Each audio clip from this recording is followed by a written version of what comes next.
करुणामय माँ परम प्रभुंकर पाद पद्म कोटि कोटि प्रणाम। पाठचक्र एक भक्तिर अर्घ्य निवेदन करने आज आम से अच्छा आमर प्रिय कृतिवास भाई को अनुरोध कर भाई प्रणाम। भाई एक भक्तिर अर्घ्य माँ को पाद पद्म समर्पण करंत। मातृमीरारविंदौ शरणं मम।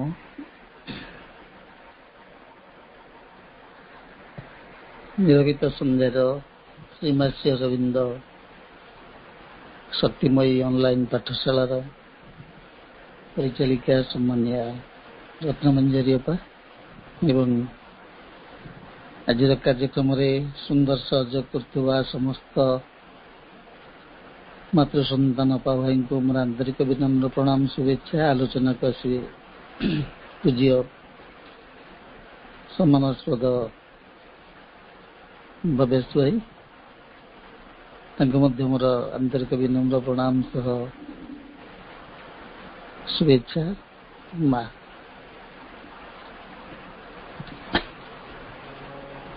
मोसिना भूली मोसिमा रेखा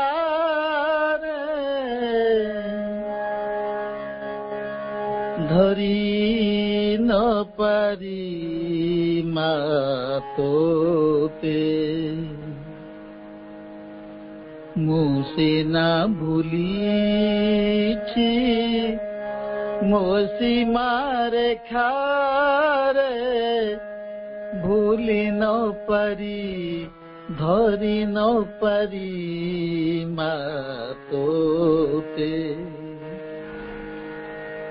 धरी न पारी मातोते।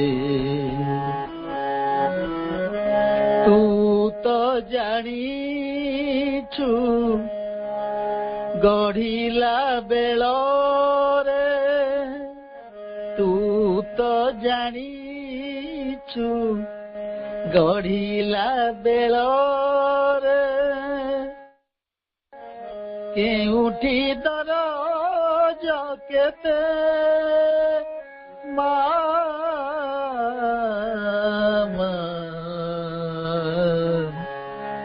धरी न परे मातोते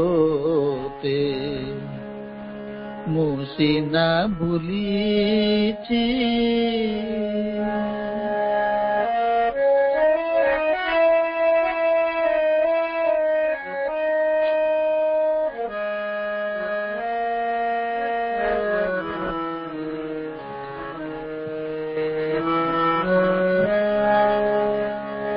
केउठी बाजिले भांगी जीवी मु केउठी बढ़िले उठीबी फुटी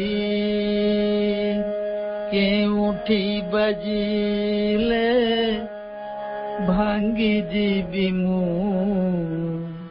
केउठी बढ़िले उठीबी फुटी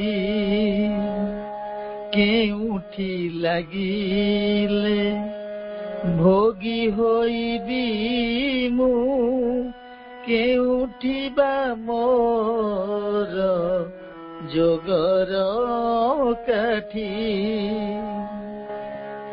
केउ चाबी देले चेई मुठी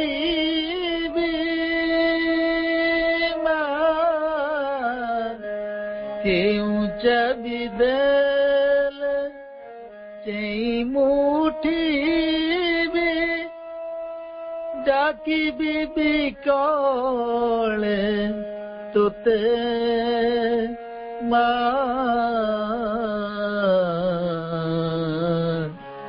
धरी न पारे मातोते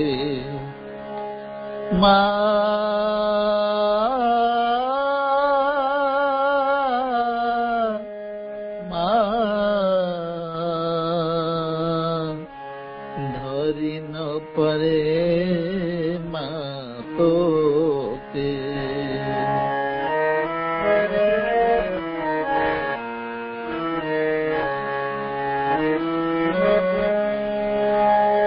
तू सीना जानिछु केउ दिन मोर केउ मेघ जीव आकाशे घोटी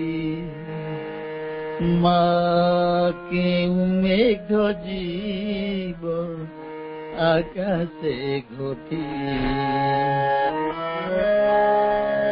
केउ राति रे मो जन्म उइब चेतनार जीव कुमुद फुटी मा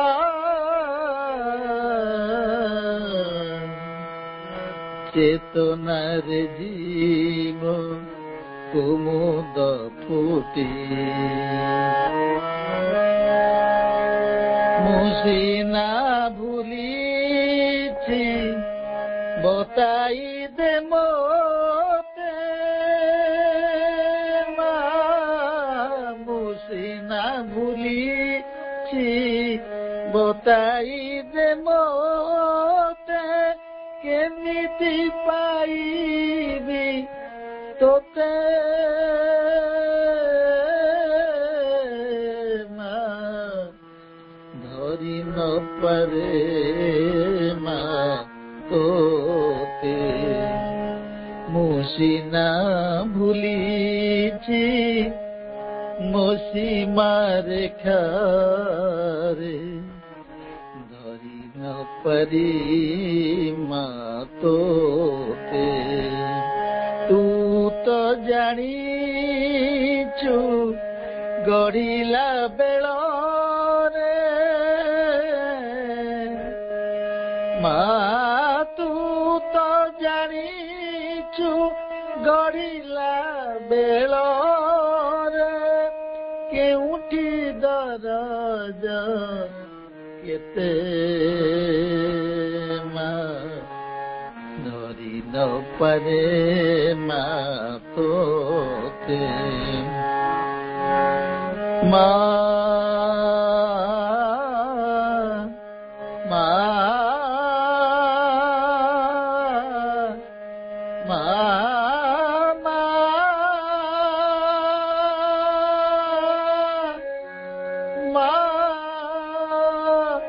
मा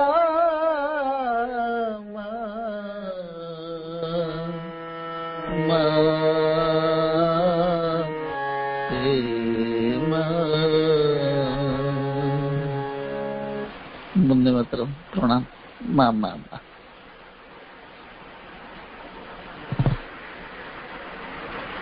धन्यवाद भाई, बहुत सुंदर भाବରେ ମାଙ୍କର ଶ୍ରୀ ନିରାଜନା କରୁଣାମୟୀ ମା ଅପାର କରୁଣା ହେଉ। ଭାଇଙ୍କୁ ମୁଁ ଧନ୍ୟବାଦ ଜଣାଉଛି। ପ୍ରତି ଗୁରୁବାର ବିଳମ୍ବିତ ସନ୍ଧ୍ୟା 8টাରେ ଏକ ଗ୍ରନ୍ଥ ଆଲୋଚନା ହୋଇ ଆସୁଛି, ଦ ହ୍ୟୁମାନ ସାଇକଲ ବୁକ୍। ତାହାର ସେକେଣ୍ଡ ଚାପ୍ଟରର 7ମ ପାରାଗ୍ରାଫଟା ଆଜି ଆଲୋଚନା ହେବ, ପୃଷ୍ଠା 29। ଏହି ପୁସ୍ତକର ପିଡିଏଫଟି ଶକ୍ତିମୟୀ ଗ୍ରୁପରେ ମୁଁ ସେଣ୍ଡ କରିଛି, ଆପଣମାନେ ଦେଖିପାରିବେ। 29 ପୃଷ୍ଠଟି ଆଜି ଆଲୋଚନା ହେବ। ଏହାକୁ ଆଲୋଚନା କରିବା ପାଇଁ ଆମକୁ ସମୟ ଦେଇ ଆସିଛନ୍ତି ଆମର ପ୍ରିୟ ପରିଚିତ ସମ୍ମାନନୀୟ ଆମର ଆପଣାର ମାଙ୍କୁ ଭଲ ପାଉଥିବା ମାଙ୍କ ଯୋଗ୍ୟ ସନ୍ତାନ ଭବେଶ ଭାଇ ଉପସ୍ଥିତ ହୋଇସାରିଛନ୍ତି। ମୁଁ ଏହି ଗ୍ରନ୍ଥର ଯୋଉ ଲାଇନଟି ପଢା ବା ବୁଝା ସରିଛି ଆଗରୁ ଟିକେ ମୁଁ ପଢିନିଏ। ଭାଇଙ୍କ ତ ଆଲୋଚନା ବିସ୍ତୃତ ଥାଏ, ପୂର୍ବରୁ ଯାହା ଆଲୋଚନା ହେଇଛି ତାହାକୁ ନେଇ ଭାଇ ଆଲୋଚନା କରିବେ, କିନ୍ତୁ ମୁଁ ଟିକେ ପଢିନିଏ 7ମ ପାରାଗ୍ରାଫଟା। ବହୁତ ସୁନ୍ଦର ଭାବରେ ପ୍ରଭୁ ଶ୍ରୀ ଅରବିନ୍ଦ ଦୀର୍ଘ ଦିନ ପୂର୍ବରୁ ଯାହା ଲେଖିଛନ୍ତି, ଆଜି ଆମେ ତାହାକୁ ପଢୁଛେ ଏବଂ ବୁଝିବା ପାଇଁ ସକ୍ଷମ ହୋଇଛେ ଏବଂ ଆମକୁ ବୁଝିବା ପାଇଁ ମଧ୍ୟ ମା ଅନେକ ସାଧକଙ୍କ ଜ୍ଞାନ ଭର୍ତ୍ତି କରିଛନ୍ତି। ତାଙ୍କ ପ୍ରେରଣାରେ ଆମର ସ୍ୱାଧ୍ୟାୟ କାର୍ଯ୍ୟକ୍ରମ ଏହି ପାଠଶାଳା ଚାଲିଛି। ତେଣୁ ମାଙ୍କୁ ଆମେ ପ୍ରଥମେ କୃତଜ୍ଞତା ଜଣାଇବା। ଆଜି ଯାହା ଆଲୋଚନା ହବ ମୁଁ ଟିକେ ପଢିନିଏ। ଭାଇ ଉପସ୍ଥିତ ହେଲେଣି। ଭାଇ ପ୍ରଣାମ। ବନ୍ଦେ ମାତରମ୍ ମୁଁ ପଢିବା ପରେ ଭାଇଙ୍କର ଆଲୋଚନା ରହିବ।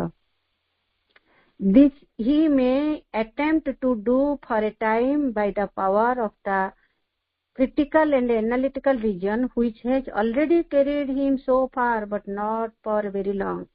For in his study of himself and the world, he cannot but come face to face with the soul in himself and soul in the world, and find it to be an entry to profound, so complex, so full of hidden secret and powers that his intellectual region batteries itself as an insufficient light and a plumbing secret. It is successfully analytical only of superficialities and of what lies just behind the superficies. The need of deeper knowledge must then turn him to the discovery of new power and means within himself.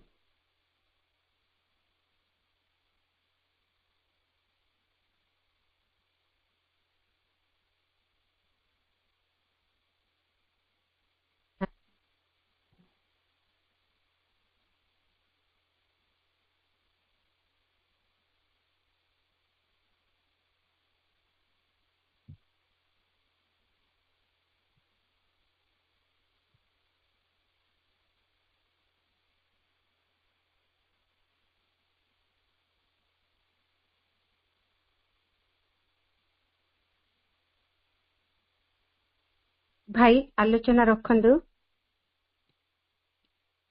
भाई प्रणाम। वंदे मातरम। करुणामय माँ परम प्रभु श्री अरविंद हमें प्रभुंकर रचित the human cycle बहीटी को पढ़ुछंती। Third chapter रे अछंती page 29 रे एवं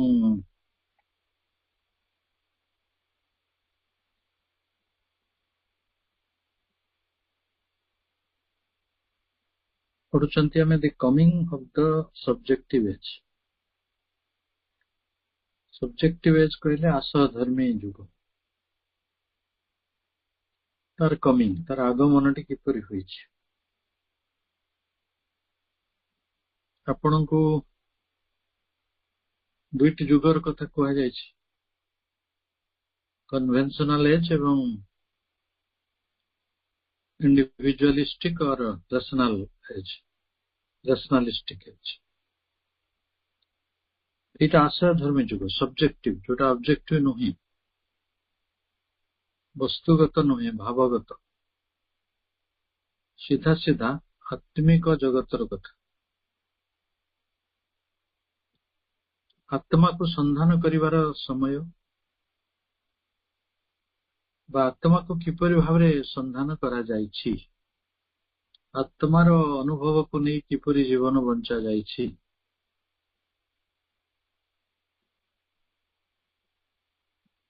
this he may attempt, he माने Manish, this he may attempt to do for a time by the power of the critical and analytical reason. Manish पाखरे रहिछि गोटे क्रिटिकल और एनालिटिकल रीजन। क्रिटिकल कहले बहु जटिल विषय को विचार करि पारुथवा, एनालिटिकल कहले गोटे विश्लेषण करि पारुथवा, अति जटिल को विचार करि पारुथवा, गोटे विश्लेषण करि पारुथवा बुद्धिर जो सामर्थ्य रही मनीष पाखे। मनुष्यर बुद्धि सामान्य बुद्धि नहीं, विचक्षण बुद्धि। जो बुद्धि बल से महाकाश को जापर, जो बुद्धि बल सूर्य पृष्ठ रे कौन घटुछि 15 कोटी किलोमीटर दूर से कथा भी जानी पारुछि। ତେଣୁ ଏଇ ଯୋଉ ବୁଦ୍ଧିଗତ ସାମର୍ଥ୍ୟଟି ରହିଛି ମଣିଷ ପାଖରେ, ଏଇଭଳି ଗୋଟେ ଉଦ୍ୟମ ବଳରେ which has already carried him so far, ଯାହା ମଣିଷକୁ ଅନେକ ଦୂର ପର୍ଯ୍ୟନ୍ତ ନେଇ ସାରିଛି। ବିଜ୍ଞାନର ଯୁଗ, ପ୍ରଯୁକ୍ତିର ଯୁଗ, ବହୁ ଦୂରକୁ ମଣିଷ ଯାଇଛି।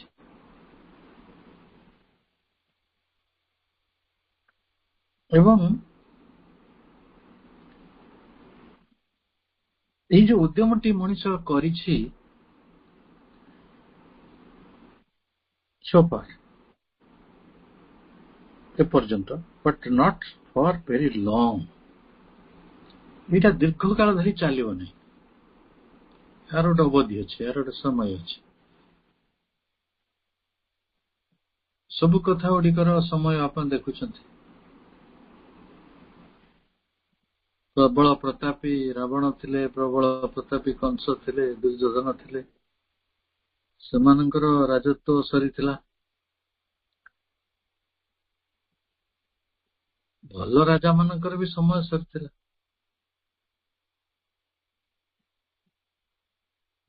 ତେଣୁ ସବୁ କଥା ଗୋଟେ ସ୍ଥାୟୀ ଭାବରେ ଯେ ଦୀର୍ଘ ଦିନ ଧରି ସେଇଟା ଚାଲୁଥିବ, ମଣିଷ କେବଳ ବୁଦ୍ଧିର ବିବେଚନା ଦ୍ୱାରା, କ୍ରିଟିକାଲ ଥିଙ୍କିଂ ଦ୍ୱାରା, ଜଟିଳ ସୂକ୍ଷ୍ମ ବିଷୟର ବିଶ୍ଳେଷଣ ଗୁଡିକ ଦ୍ୱାରା ଆଗକୁ ଯାଉଥିବ, ସେପରି ଦୀର୍ଘ ସମୟ ଧରି ଚାଲିବନି। ପୁଣି ଗୋଟେ କଣ ପରିବର୍ତ୍ତନ ହବ, ଅର୍ଥାତ ବୁଦ୍ଧିର ପଥଟିକୁ ମଣିଷ ଛାଡ଼ିବ।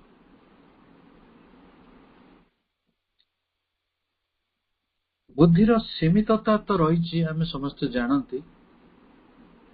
ପ୍ରଭୁ ଏଠି ସେଇ କଥାଟିକୁ ନ କହିକି ଆଉ ପାଦେ ଆଗକୁ ଯାଇ କହୁଛନ୍ତି, କାହିଁକି ଏଟା ଚାଲିବ ନାହିଁ?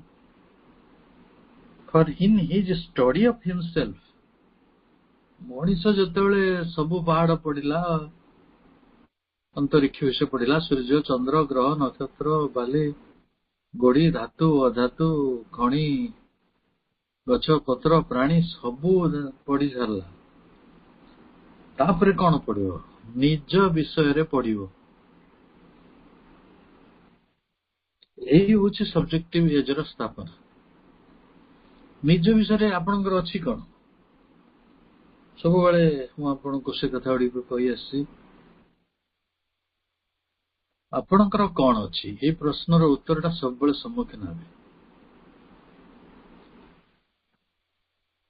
ଆପଣ ହୁଏତ କହିପାରନ୍ତି, ମୋର 2 ଏକର ଜମି ଅଛି, 2ଟା ଘର ଅଛି, ଏତିକି ବ୍ୟାଙ୍କ ବାଲାନ୍ସ ଅଛି, ଏତିକି ଶିକ୍ଷା ଦୀକ୍ଷା ଅଛି, ଏତିକି ବଡ ପଦପଦବୀ ଅଛି, ଏତିକି ବଡ ପ୍ରଭାବ ଅଛି, ମୋର ଏତିକିଟା ପୁଅ, ଏତିକିଟା ଝିଅ, ଏତିକିଟା ନାତି, ଏମିତି କହିପାରନ୍ତି। ତ ଇଟ୍ ଇଜ ଅଲ୍ ଫାଲାସ୍। ଏଗୁଡା ସବୁ ଆପଣଙ୍କର ନୁହେଁ, ସେଟା ଆପଣଙ୍କ ଦେଇକି ଆସିଛି, ମାଧ୍ୟମ ହେଇକି ଆସିଛି। ଜମିଟା ଯଦି ଆପଣଙ୍କର ହେଇଥାନ୍ତା, ତାହେଲେ ଯେତେବେଳେ ଆମେ ବାହୁଡି ଯାଉଛନ୍ତି ପୃଥିବୀରୁ, ସୋକଟ ମୃତ୍ୟୁର ପଥରେ ଯାଉଛନ୍ତି, ଆମେ ସେ ଜମିବାଡିକୁ ନେଇକି ପଳାନ୍ତି। ଆମେ ଛୁଞ୍ଚି ଗୋଟେ ବି ନେଇକି ଯାଇପାରୁନାହାନ୍ତି, ନା ଆମ ସ୍ତ୍ରୀକୁ ନେଇ ପାରୁଛନ୍ତି, ନା ଆମ ନାତିକୁ ନେଇ। କିନ୍ତୁ ଆମ ସାଙ୍ଗରେ ଆମ ସୂକ୍ଷ୍ମ ଶରୀର, ଆମ ସ୍ଥୂଳ ଶରୀର, ଆମ କାରଣ ଶରୀର, ଇଏ 3ଟା ଯାକ ବିଦାୟ ନେଉଛି। ସ୍ଥୂଳ ଶରୀର ନିଜକୁ ରକ୍ଷା କରିପାରୁନି, ସେ ତାର କାଳେ ପଚି ସଢିଯିବ, ତ ଲୋକେ ତାକୁ ଡିସ୍ପୋଜ କରିବେ। ଆଉ ସୂକ୍ଷ୍ମ ଶରୀର ସିଏ ବି ଯାତ୍ରା କରୁଛି, ପ୍ରାଣ ମନ,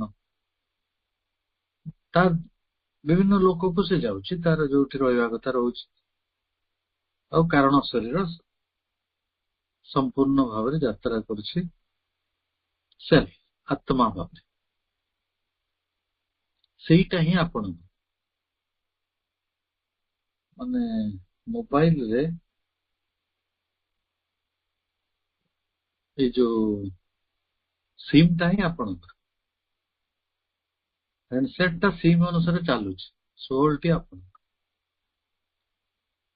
ସୋଲଟା ଥିବାରୁ ହିଁ ବୁଦ୍ଧି କାମ କରୁଛି, ସୋଲ ଥିବାରୁ ବୁଦ୍ଧି ମନ କାମ କରୁଛି, ସୋଲ ଥିବାରୁ ପ୍ରାଣ କାମ କରୁଛି, ସୋଲ ଥିବାରୁ ଶରୀର କାମ କରୁଛି, ଯେତେବେଳେ ସୋଲ ରହିବ ନାହିଁ କେହି ରହିପାରିବେ।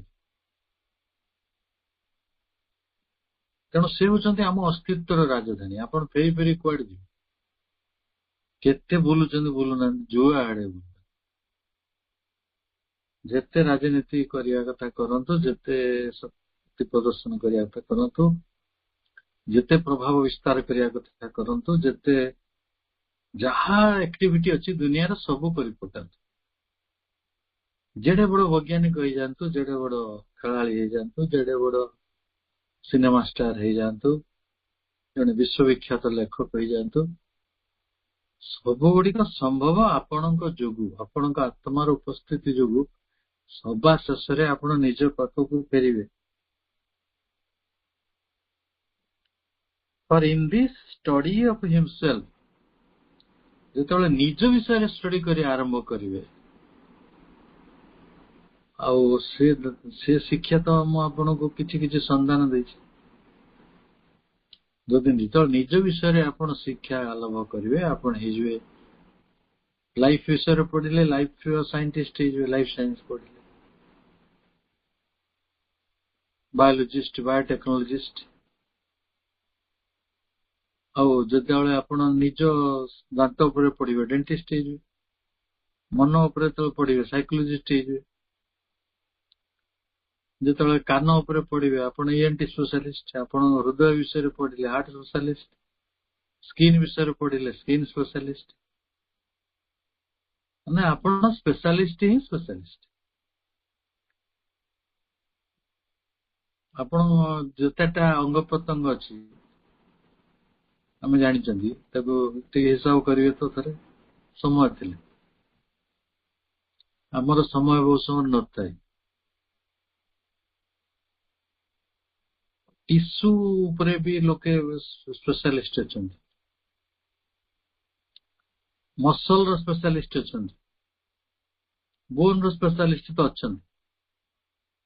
ଏଲର୍ଜି, ଆମର ସବୁ ବଡିରେ ଯୋଉ କେମିକାଲ ରିଆକ୍ସନ ସବୁ ହଉଛି ଆମ ବଡିରେ, ସେଟା ତ ସବୁ ମାଇକ୍ରୋବାୟୋଲୋଜିରେ ପଢାଯାଉଛି, ବାୟୋକେମିଷ୍ଟ୍ରିରେ ପଢାଯାଉଛି, ଏନାଟୋମିରେ ପଢାଯାଉଛି, ଫିଜିଓଲୋଜିରେ ପଢାଯାଉଛି।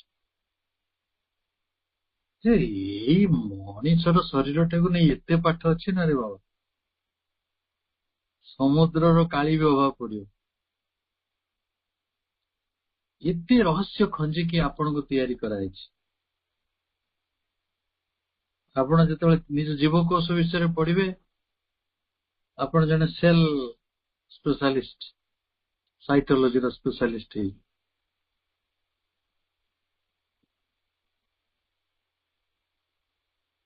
ତେଣୁ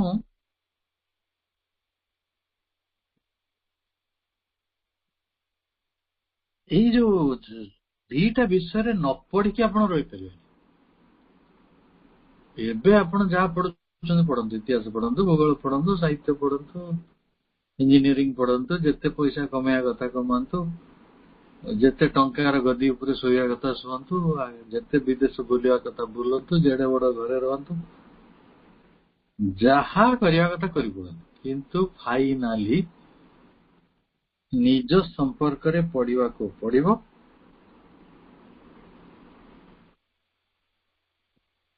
ଆଉ and the world, he cannot but come face to face with the soul in himself and the soul in the world. ଜଗତ ବିଷୟରେ ବି ପଢିବାକୁ ପଡିବ, ଏହା ହେଉଛି ଏକ ଅନିବାର୍ଯ୍ୟତା। କାରଣ ଆପଣ ଜଗତରେ ରହୁଛନ୍ତି, ବିଶ୍ୱ ବ୍ୟକ୍ତି ଏତେ ପାଖାପାଖି। ଆମେ ଲାଇଫ ଡିଭାଇନରେ ପଢିଛନ୍ତି, ବିଶ୍ୱ ବ୍ୟକ୍ତି ଭିତରେ ଅଛି, ବ୍ୟକ୍ତି ବିଶ୍ୱ ମଧ୍ୟରେ ରହିଛି।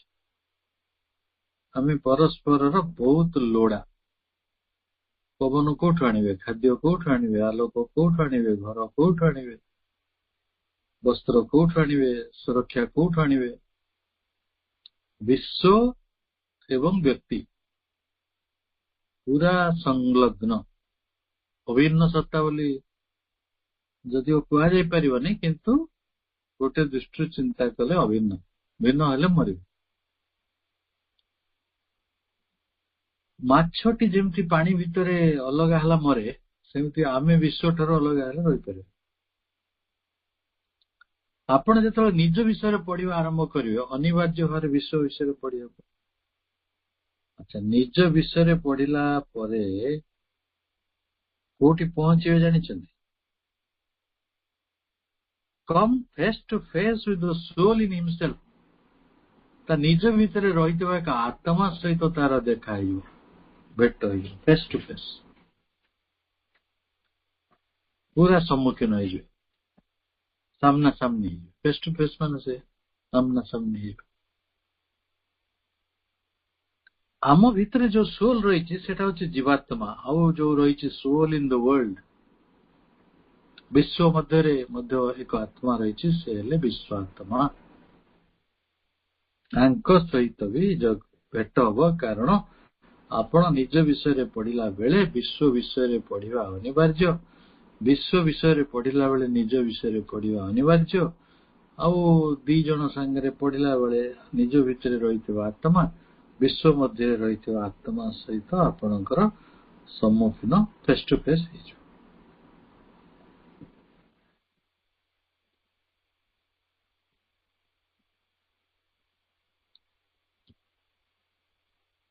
ଆଚ୍ଛା, ଯେତେବେଳେ ସେଭଳି ହବ, find it to be entirely entity so profound। ये जो सत्ता एंटिटी आत्मा, विश्वात्मा कुहतु जीवात्मा, ये जो एंटिटी बहुत प्रफाउंड जिनस रे बाबा, बहुत गभीरिया जिनस,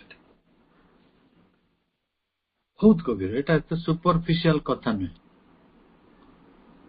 आम राजनीति की राष्ट्रनीति की अर्थनीति भाया,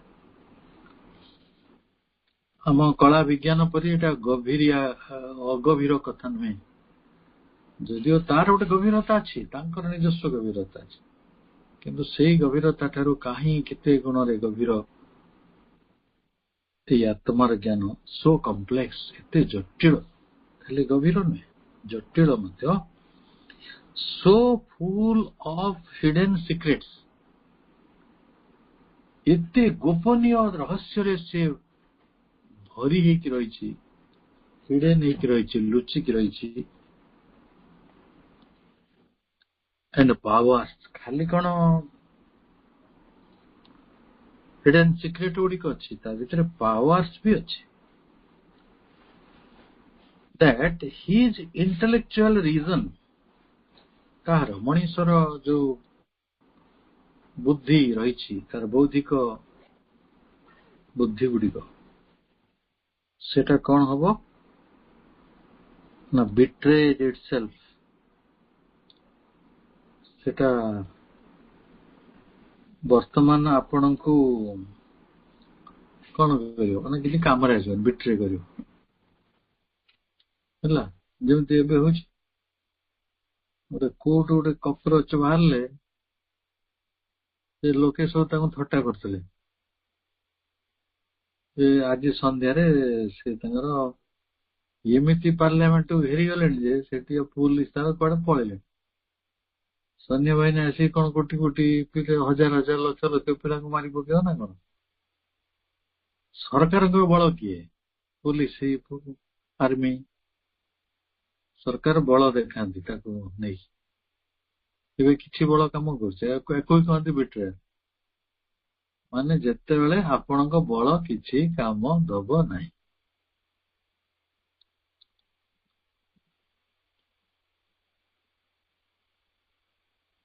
जेतेବେଳେ ସେଇଟା को बिट्रेयल कहते, आपण बुद्धि किछि काम करियोनी, बुद्धिटा गुडुम ହେଇଯିବ। एते गभीर, एते जटिल, एते रहस्यमय, एते शक्तिमय, तो ସେଇଠି betrays itself, बुद्धिटी काम रे आसीबो नाही।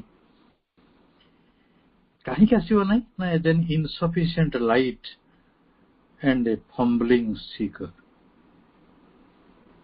आमे जानिबा बुद्धि पाखरे जो आलोक रहिछि, से आलोक गुड़िक इनसफिशिएंट। आलोक माने ज्ञान, ଆତ୍ମା ନିକଟରେ ପହଞ୍ଚିବା ପାଇଁ ବୁଦ୍ଧି ପାଖରେ ଯେତିକି ଆଲୋକ ଅଛି ଏଗୁଡିକ ଇନସଫିସିଏଣ୍ଟ, ଅପ୍ରଚୁର, ପର୍ଯ୍ୟାପ୍ତ ନୁହେଁ, ଯଥେଷ୍ଟ ନୁହେଁ, ଅଯଥେଷ୍ଟ। ଆଉ ଫମ୍ବଲିଂ ସିକର, ଆମେ ଯେ ଫମ୍ବଲ କରୁ, ଫମ୍ବଲ କରିବା ମାନେ କଣ? ଲଡଖଡ, ମାନେ ଇତସ୍ତତ ହଉ, ସ୍ଥିର ଭାବରେ ଆମେ ସିକିଂ କରନ୍ତି ନାହିଁ, ଆମେ ଆତ୍ମାକୁ ଖୋଜନ୍ତି ନାହିଁ। ଆତ୍ମା ବିନା ଚଳି ଯାଉଛି। ଆରେ ଭାଇ ଜଣା ପଡୁଛି ଚାଉଳ ଡାଲି, ଘର, ଗହଣା, ଶାଢୀ, ଜୋତା ଛତା ଦରକାର। ଆତ୍ମା ତ କିଛି କହୁନି, ସେମିତି ସିମ୍ବଲ ନାହିଁ। ଛତାଟେ ନହେଲେ ଓଦା ହେଇଯିବ, ଜୋତାଟେ ନହେଲେ ପାଦରେ କଣ୍ଟା ଫୁଟିଯିବ। ଆତ୍ମାଟା ନ ଖୋଜିଲେ କଣ? ସେ ଏପରି ଜିନିଷ ଯାହାକୁ ନେଇ ଆମେ ବଞ୍ଚିଛୁ, ଅଥଚ ସେ ଏପରି କନସିଲ୍ଡ ହେଇକି ଲୁଚିକି ହିଡେନ ହେଇକି ଅଛନ୍ତି, ଯାହାକୁ ଆମେ ଖୋଜନ୍ତି ନାହିଁ। ଖୋଜିଲେ ମଧ୍ୟ ଆମେ ଫମ୍ବଲିଂ ସିକର, ଲଡଖଡ ହଉଥିବା, ବିପର୍ଯ୍ୟସ୍ତ ହଉଥିବା, ଛଟପଟ ହେଇଯାଉଥିବା ଅନ୍ୱେଷକ ବୋଲି ଆମେ ବିଟ୍ରେ ହେଇଯିବ, ମାନେ ଜଣା ପଡିବ, ଧୋକା ହେଇଯିବ।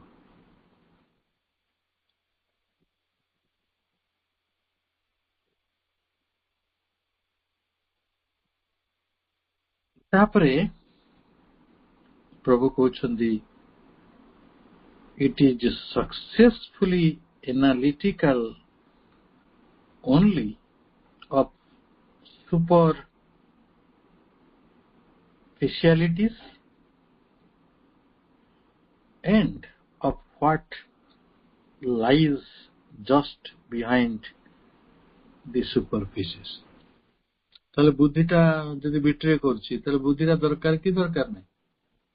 ଦରକାର। କେତେ ଦୂର ପର୍ଯ୍ୟନ୍ତ ଦରକାର? ଯେମିତି ମୁଁ ଏବେ କହୁଥିଲି, ସରକାରଙ୍କର ପୋଲିସ ବଳ, ତାଙ୍କ ସୈନ୍ୟ ବଳ କିଛି କାମରେ ଆସୁନାହିଁ,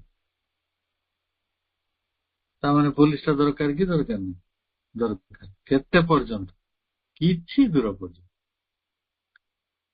ଆପଣ ଜଣେ, 2 ଜଣ, 5 ଜଣ, 50 ଜଣ, 100 ଜଣ, 500 ଜଣ ଲୋକକୁ ଡରେଇ ଦେଇପାରିବେ। କାଲି ପିଟା ହେଇଗଲା ପିଲାଙ୍କ ସଂଖ୍ୟା ଯଦି ବି 50,000 ଥିବ, 50,000 ଲୋକଙ୍କୁ ଘୋଡେଇ ଦେଇ ହବ, ଟିୟର ଗ୍ୟାସ କରିକି, ପାଣି ପକେଇକି, ପାଇଲଟ ବୁଲେଟ ମାରିକି, କିଛି ଗୋଟେ କରିକି ଦୌଡେଇ ହବ, ଲାଠି ମାରିକି କିଛି ଗୋଟେ ଭୟ ଦେଖେଇଦେବ। କିନ୍ତୁ ଯେତେବେଳେ 5 ଲକ୍ଷ 10 ଲକ୍ଷ ଲୋକ ଆସିବେ, ତାଙ୍କୁ କି ଭୟ ଦେଖେଇବେ? ସେମାନେ ନା ଗୁଳିକି ଡରିବେ, ନା ଟ୍ୟାଙ୍କକୁ ଡରିବେ, କାହାକୁ ଡରିବେ? କାରଣ ଜଣେ ତ ଠାନି ନବ ଯେ ଆମେ ମରିବୁ ପଛେ ଏଠୁ ଯିବୁନି, ସେ ଜାଗାରେ ଶକ୍ତିଟା କିଛି କାମ ଦେଇନି। ସେଇଭଳି ଆମ ବୁଦ୍ଧି ଗୁଡିକ ଆମକୁ କିଛି ଦୂର ପର୍ଯ୍ୟନ୍ତ ନେଇଯାଇପାରିବ। କେତେ ଦୂର ପର୍ଯ୍ୟନ୍ତ ନବ? ନା ଯେତେ ଦିନ ପର୍ଯ୍ୟନ୍ତ ଆମେ ସୁପରଫିସିଆଲିଟିରେ ଅଛନ୍ତି, ଉପରି ଭାଗର ସତ୍ୟ ଗୁଡିକ ଭିତରେ ଅଛନ୍ତି। ଆପଣଙ୍କର ଦୋକାନଦାରୀ, ଦେଣ ନେଣ, ଦୁନିଆଦାରୀ, ଏଇଟା ଏ ଶବ୍ଦ ଗୁଡିକ ବେଟର ଆପଣ ବୁଝୁଛନ୍ତି। ଦୁନିଆଦାରୀ କଣ? ଦୁନିଆଦାରୀ ବେଟର ଆପଣ ବୁଝୁଛନ୍ତି। 4 ଜଣଙ୍କ ବାହାଘର କାର୍ଡ ଆସିଲା, ମାନେ ନିଜ ଭଉଣୀର ଆସିଲା, ନିଜ ଶାଳୀ ଘରୁ ଆସିଲା, ନିଜ ମାଉସୀ ଝିଅର ଆଇଲା, ନିଜ କାକା ପୁଅର ଆଇଲା। ଆପଣ 4 ଜଣଙ୍କୁ କଣ ପୁରା ସମାନ ବ୍ୟବହାର କରିବେ କି? ହିସାବ କିତାବ ଲଗେଇବେ ନା, ତାଙ୍କର କେତେ ଦେଇଥିଲେ, ବା ସେ କେତେ ଗୁରୁତ୍ୱପୂର୍ଣ୍ଣ ଲୋକ, କେତେ କାମରେ ଆସିବେ। ସେଇ ହିସାବରେ ଜଣେ 2 ଲକ୍ଷ ପାଇଲା ବେଳକୁ ଆଉ ଜଣେ 20,000 ପାଇବ, ଆଉ ଜଣେ 2,000 ପାଇବ, ଆଉ ଜଣ ଘରକୁ ଯିବାନି, ସେଠୁ କହିଦବା 3ଟା ବାହାଘର ଆଇଲା, ଆମେ କୁଆଡେ ଯାଇଥାନ୍ତୁ। ତାକୁ କହନ୍ତି ଦୁନିଆଦାରୀ, ଯୋଉଠି ହିସାବ କିତାବ ଅଛି। ଏଇଠି ବୁଦ୍ଧିରେ କାମ ଦଉଛି, ମଣିଷର ବୁଦ୍ଧି। ଏକୁ କହନ୍ତି ସୁପରଫିସିଆଲିଟି। ଉପରିଆ ସତ୍ୟ ଗୁଡିକ ରହିଛି, ସେଇଗୁଡିକୁ ବୁଦ୍ଧି ସକ୍ସେସଫୁଲି ଆନାଲିଟିକାଲ ହେଇଯାଉଛି। ସଫଳତାର ସହିତ ତାହାକୁ ବିଶ୍ଳେଷଣ କରୁଛି। And what lies just behind the superficies. এই ଉପରି ଭାଗର ତଳେ ଯାହା କିଛି ରହିଛି ଅଳ୍ପ ସ୍ୱଳ୍ପ ସେଗୁଡ଼ିକୁ ମଧ୍ୟ ବୁଦ୍ଧି ଜାଣି ପକାଉଛି। ତେଣୁ ବୁଦ୍ଧିର ଆବଶ୍ୟକତା କିଛି ଦୂର ପର୍ଯ୍ୟନ୍ତ। ତେଣୁ ବୁଦ୍ଧିଟାକୁ ତ ଆଉ ସିଧା ମନା କରିଦେଇ ପାରିବାନି, ବୁଦ୍ଧିଟା ଦରକାର ଅଛି ବୋଲି ବୁଦ୍ଧିଟା ଅଛି, କିଛି କାମରେ ହେଉଛି ଅଳ୍ପ ସ୍ୱଳ୍ପ। ମାନେ ବିଜ୍ଞାନକୁ ପ୍ରଯୁକ୍ତିକୁ ଛିଡା କରିବାରେ, କଳା ବିଜ୍ଞାନକୁ ବାଣିଜ୍ୟକୁ ଛିଡା କରିବା, ସରକାରକୁ ଛିଡା କରିବା, ବୁଦ୍ଧି ଟିକେ କାମରେ ଆସୁଛି, ନ ଆସୁଛି ନୁହେଁ।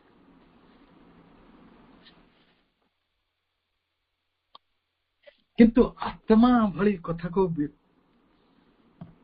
ଆଲୋଚନା କରିବା, ବିବେଚନା କରିବା ତାର ଶକ୍ତିର ବାହାରେ, ସାମର୍ଥ୍ୟର ବାହାରେ।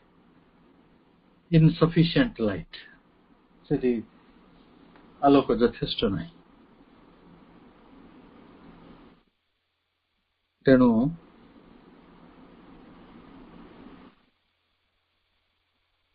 ଯେତେବେଳେ ଆପଣ ସେଇଭଳି ଗୋଟେ ପରିସ୍ଥିତିରେ ବୁଝିଯିବେ, ଏବେ ମାନେ ମୁଁ କାହାରି ସମର୍ଥନରେ କହୁନାହିଁ, କାହା ବିରୁଦ୍ଧରେ କହୁନି, ଯୋଉଟା ଦରକାରୀ ସତ ସେଟା କହୁଛି। ସରକାର ଏବେ ଭାବୁଥିବେ ଏଇ ବଳ ଗୁଡା ଦେଖିଛି କାମରେ ଆସୁନି, ତାହେଲେ କଣ କରିଥିଲେ ଆମେ ଏଇଭଳିଆ ପରିସ୍ଥିତିରେ ପଡିନଥାନ୍ତୁ। ଏବେ ବିବେଚନା କରୁଥିବେ ଯିଏ ଯୋଉଠି ଥିବେ। ଏବେ ତ କେହି ଦେଖା ହଉନାହାନ୍ତି, କେହି ଘରେ ନାହାନ୍ତି କି ଅଫିସରେ ନାହାନ୍ତି, କୋଉଠି ଗଲେ, କୋଉଠି ଥିବେ, ଯୋଉଠି ଥିବେ। ନିଶ୍ଚୟ ଭାବୁଥିବେ, ଯଦି ନିଶାସକ୍ତ ହେଇନଥିବେ। ନିଶା ହେଇଗଲା ଶୋଇପଡିଲେ ସେଟା ଅଲଗା ଜିନିଷ, ଚିନ୍ତା କରିବନି। କିନ୍ତୁ ଯଦି ଚାହିଁକି ଅଛି, ସେ ନିଶ୍ଚୟ ଭାବିବ ଯେ ଏଇ ବୁଦ୍ଧିଟା ବିଟ୍ରେ କରୁଛି, କାମ କରୁନି, ତାମାନେ ମତେ ଆଉ ଗୋଟେ ହାୟାର କଣ ଆଣିବାକୁ ପଡିବ। ଏଇ ବୁଦ୍ଧି ଗୁଡିକ ସୁପରଫିସିଆଲ। ତେଣୁ କଣ କରିବା? The need of a deeper knowledge. The need of a deeper knowledge, ଗଭୀରତର ଜ୍ଞାନର ଏକ ଆବଶ୍ୟକତା ସେତେବେଳେ ସେ ଅନୁଭବ କରିବ। ଦେଖନ୍ତୁ, ଆମ ଆଗରୁ ଯେତେ ଲୋକ ଗଭୀରତର ଜ୍ଞାନର ସନ୍ଧାନରେ ଯାଇଛନ୍ତି, ସେ ବୁଦ୍ଧ ହୁଅନ୍ତୁ, କବୀର ହୁଅନ୍ତୁ, ବିବେକାନନ୍ଦ ହୁଅନ୍ତୁ, ଶ୍ରୀ ଅରବିନ୍ଦ ହୁଅନ୍ତୁ, ସେମାନେ କଣ ଆମରି ଭଳିଆ ଜୀବନଟେ ବଞ୍ଚି ପାରିନଥାନ୍ତି? ଶ୍ରୀ ଅରବିନ୍ଦଙ୍କର କଣ ଅସୁବିଧା ଥିଲା? ତାଙ୍କ ବାପା ଭାଇ ସବୁ ଥିଲେ, ତାଙ୍କ ସ୍ତ୍ରୀ ଥିଲା, ସେ ତ ଆଉ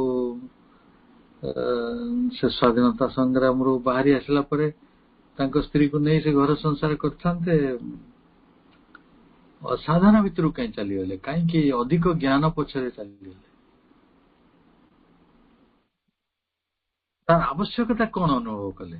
ଯେ ଦେଖିଲେ ଯେ ତାଙ୍କର ଏଇ ପାଠ ପଢା, ତାଙ୍କ ଏଇ ଚାକିରି, ତାଙ୍କ ବିଶ୍ୱବିଦ୍ୟାଳୟର ଏଇ ଯୋଉ କ୍ୱାଲିଫିକେସନ, ତାଙ୍କର ଏଇ ପ୍ରଭାବ, ତାଙ୍କ କାର୍ଯ୍ୟ, ଏଟା କିଛି କାମରେ ଆସୁନି। ଆଉ ଅଧିକ ଶକ୍ତି ମଣିଷ ପାଇଁ ଦରକାର, ଅଧିକ ଡିପର ନଲେଜ ଦରକାର। ତେଣୁ ସେ dipper, the need of A dipper knowledge must then turn him to the discovery of the new powers.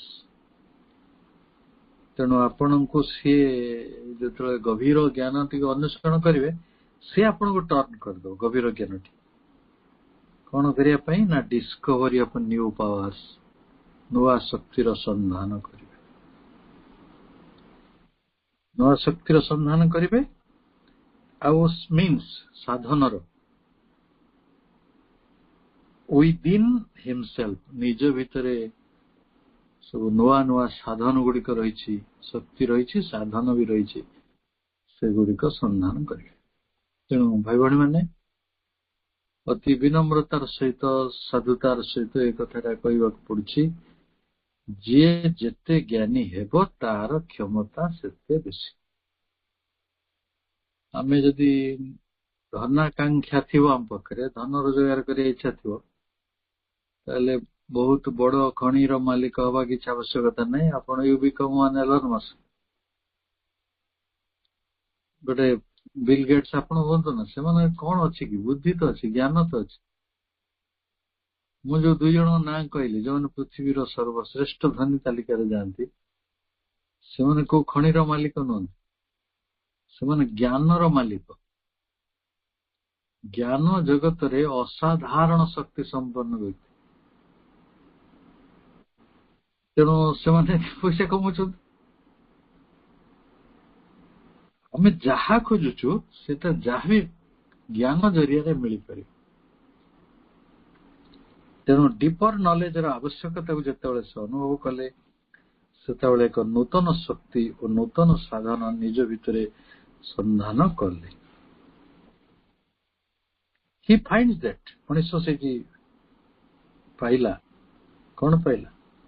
He can only know himself entirely by becoming actively self-conscious. ସେ ନିଜ ବିଷୟରେ ସମ୍ପୂର୍ଣ୍ଣ ଭାବରେ ଜାଣିପାରିବ ଯଦି ସେ ସକ୍ରିୟ ଭାବରେ ଆତ୍ମ ସଚେତନ ହୁଏ। ସକ୍ରିୟ ଭାବରେ ଆତ୍ମ ସଚେତନ ହବାଟା କଣ?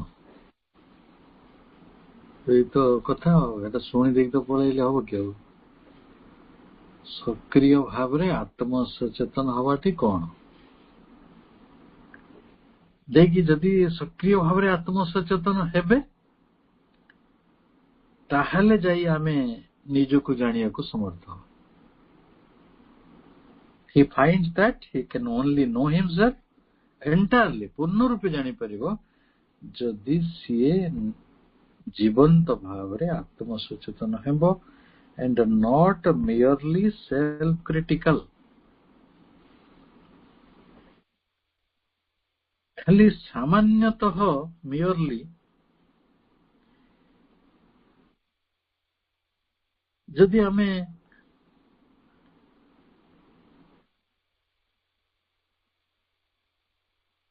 ଖାଲି ଯଦି ସେଲ୍ଫ କ୍ରିଟିକାଲ ହବା, ଆତ୍ମ ସମୀକ୍ଷା ମୂଳକ। ଅନେକ ଲୋକ ଆତ୍ମ ସଚେତନତାକୁ ଆତ୍ମ ସମୀକ୍ଷା ବୋଲି ବୁଝନ୍ତି। ଆପଣ ରାତି ମା କହିଛନ୍ତି ଡାଏରୀ ଲେଖିବାକୁ, ଆପଣ ଡାଏରୀ ଲେଖିଲେ, ମୁଁ ଏଠି ଗଲି, ଏଇ ଲୋକ ଦେଖା ହେଲା, ଏଇ ଅନୁଭୂତି ହେଲା, ଏଇ କଥା କହିଲା। ତେଣୁ ଆତ୍ମ ସଚେତନ ହେବା ଏବଂ ଆତ୍ମ ସମୀକ୍ଷା କରିବା ଭିତରେ ବହୁତ ବଡ ପାର୍ଥକ୍ୟ ରହିଛି। ଆପଣଙ୍କ ଚାରିପଟେ ଘଟୁଥିବା ଘଟଣା ଗୁଡିକ ହେଲା ଆତ୍ମ ସମୀକ୍ଷା, ସେଲ୍ଫ କ୍ରିଟିକାଲ।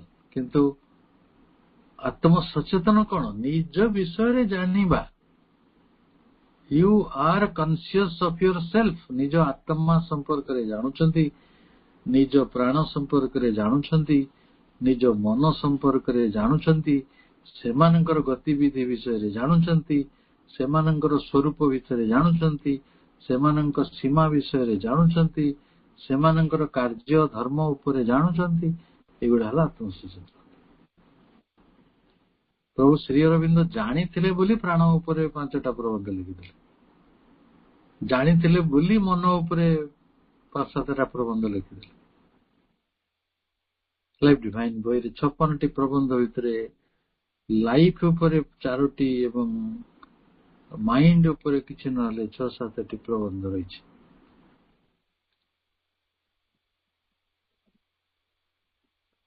ତେଣୁ ନିଜକୁ ଜାଣିବା, ନିଜକୁ ଆତ୍ମସମୀକ୍ଷା କରିବା ନୁହେଁ, ବାଇ ମୋର ଆଣ୍ଡ ମୋର ଲିଭିଂ ଇନ୍ ହିଜ ସୋଲ, ଅଧିକରୁ ଅଧିକ ନିଜର ଆତ୍ମାରେ ବାସ କରିପାରିଲେ।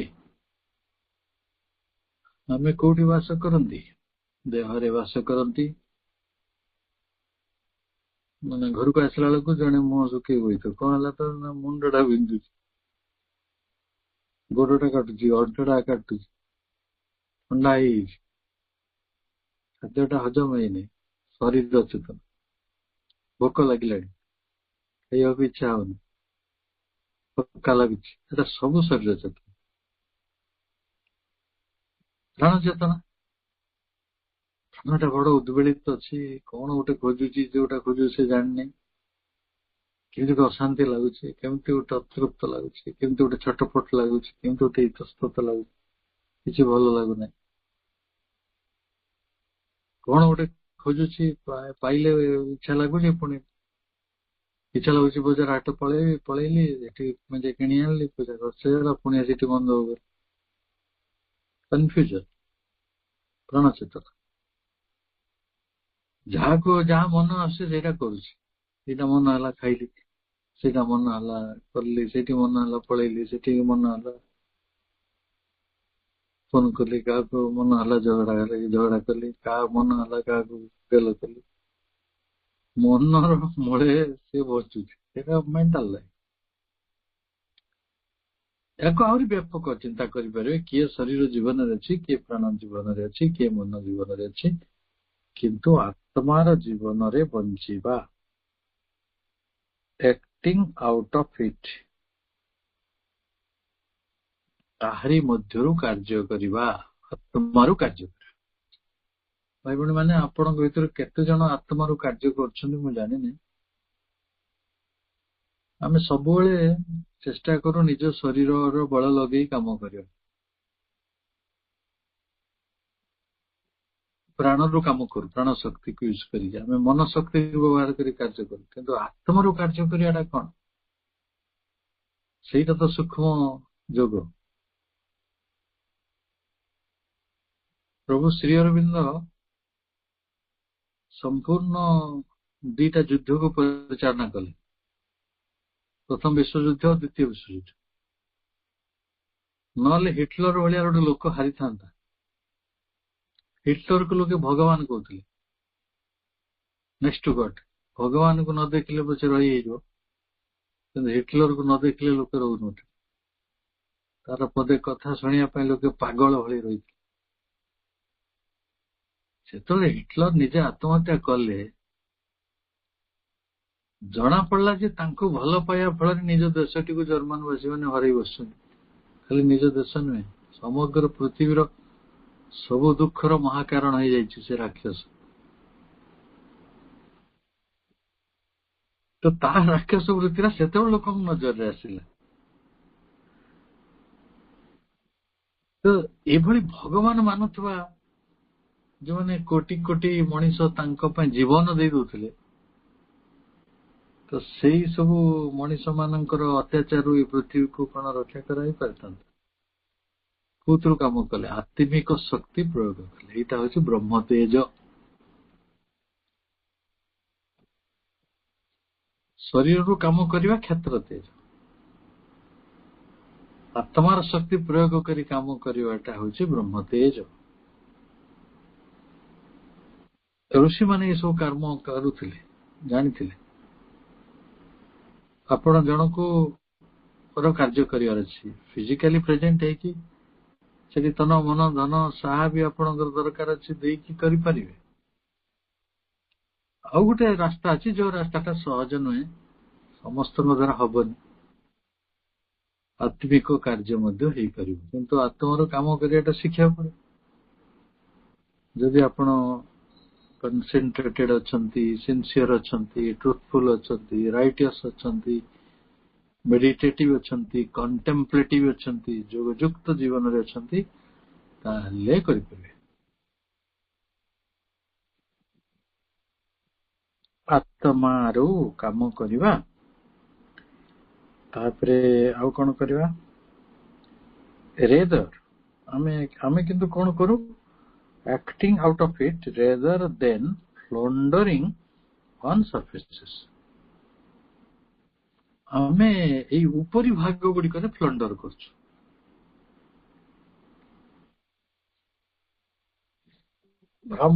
ଭ୍ରମଣଟାର ଶବ୍ଦ ବ୍ରହ୍ମରୁ ଆସିଛି। ଆପଣ ଯୋଉଠି ଣ ପ୍ରତ୍ୟୟ ଲାଗିଥାଏ, ସେ ଶବ୍ଦ ଗୁଡିକ ଅର୍ଥ ସବୁ ଅଲଗା।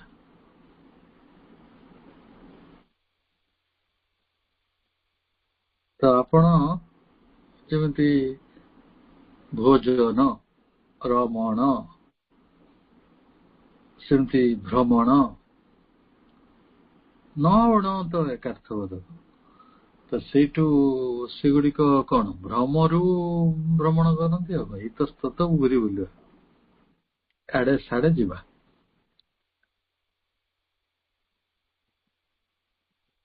ତେଣୁ ଯଦି ଇନଷ୍ଟେଡ୍ ଅଫ୍ ପ୍ଲଣ୍ଡରିଂ ଆମେ ଇତସ୍ତତ ଭ୍ରମଣ ନ କରିକି ଯଦି ଆତ୍ମାରେ ବାସ କରିବା, ଆତ୍ମାରୁ କାର୍ଯ୍ୟ କରିବା, ତାହେଲେ ଆତ୍ମାକୁ ଜାଣିପାରିବା ଆଉ ଆତ୍ମ ସଚେତନ ହବା, ଆତ୍ମ ସମୀକ୍ଷା ନୁହେଁ।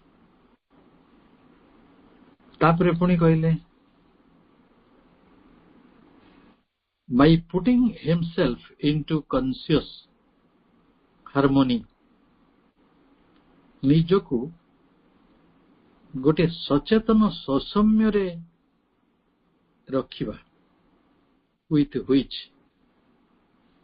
lies behind the superficial mentality and psychology.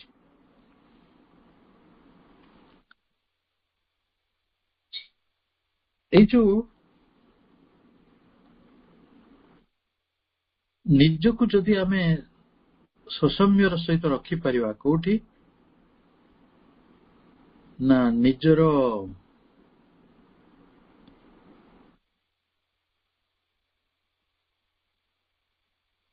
which lies behind superficial mentality and psychology. ଆମର ଯୋଉ ଉପର ଭାଗର ମନସ୍ତତ୍ଵ ରହିଛି, ଉପରି ଭାଗର ଯୋଉ ମାନସିକତା ରହିଛି, ତାର ପଶ୍ଚାତରେ ଆମେ ଯଦି ସଚେତନ ଭାବରେ ସୌମ୍ୟ ଭାବରେ ନିଜକୁ ରଖିବା, ମାନେ ସବୁବେଳେ ବିୟଣ୍ଡ ମାଇଣ୍ଡକୁ ଯିବା। ମନରେ କଣ ଘଟୁଛି ଯଦି ମୁଁ ସେଇଠି ରହିବି, ତାହେଲେ କେବେ ବି ଆତ୍ମାକୁ ଯାଇପାରିବେନି। ଆପଣ ଗୋଟେ ଛୋଟ ଛୋଟ କଥା, 10 ଟଙ୍କା ହଜିଗଲେ ବି ଲୋକ ସେଇଠି ଅଛନ୍ତି, 10 ଟଙ୍କା ହଜିଗଲା।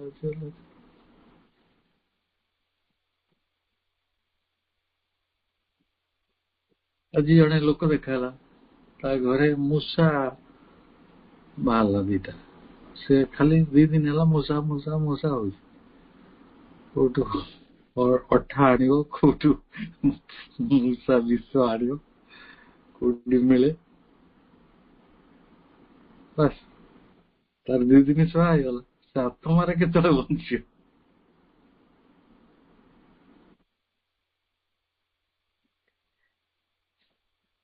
ତେଣୁ ଯଦି ଆମେ ମନର ଆଉ ଆମ ମନସ୍ତତ୍ୱର ପଶ୍ଚାତରେ ରହିଥିବା ଚେତନା ସହିତ ଗୋଟେ ମିଶିକି ରହିପାରିବା ସମତାନରେ ସୌମ୍ୟର ସହିତ, ତାହେଲେ ହୁଏତ ଆତ୍ମଜ୍ଞାନରେ ପହଞ୍ଚି ପାରିବା।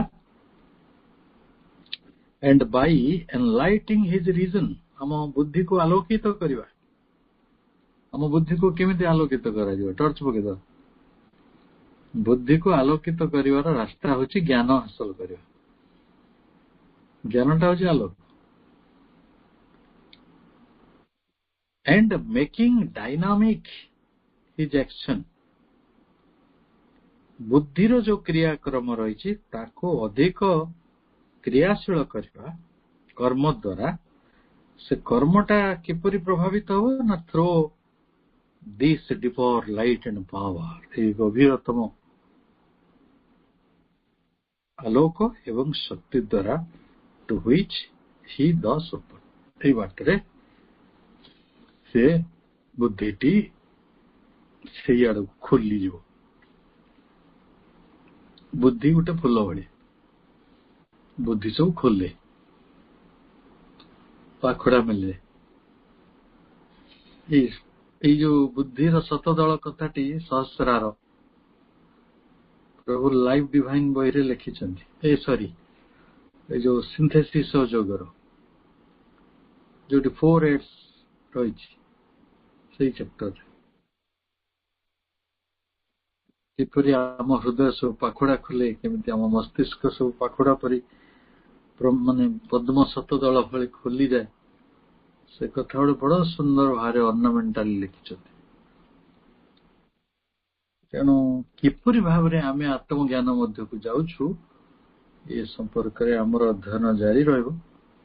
ବହୁତ ଗଭୀରତର, ବହୁତ ସୂକ୍ଷ୍ମତର ବହୁତ ଜଟିଳତର ଅଗମ୍ୟ ଅପହଞ୍ଚ ଜ୍ଞାନ ଇଲାକା ମଧ୍ୟ ଅନୁଭୂତି ମଧ୍ୟ, ତଥାପି ତାଙ୍କ କୃପା ହଉଛି ସେ ଆମକୁ କହୁଛନ୍ତି, ଆମେ ପହଞ୍ଚିବା ନ ପହଞ୍ଚିବା, କେବେ ପହଞ୍ଚି ପାରିବା, କଣ ଆମ ଜୀବନରେ ଅଛି ଅନେକ ଅନିଶ୍ଚିତତାର ଅନେକ ସମ୍ଭାବନାର ଆମେ ହଉଛୁ ଘର। ତେଣୁ କାହା ପାଇଁ କଣ ଘଟିବ ଆତ୍ମାର ଅନୁଭବ କେତେବେଳେ ହବ ସେଟା ମା ହିଁ କୃପା କଲେ ହେଇଯାଏ। ତାଙ୍କ କୃପା ଆପଣଙ୍କୁ ପ୍ରାପ୍ତ ହଉ। ସମସ୍ତଙ୍କୁ ଶୁଭରାତ୍ରିର ଶୁଭେଚ୍ଛା। ବନ୍ଦେ ମାତରମ୍।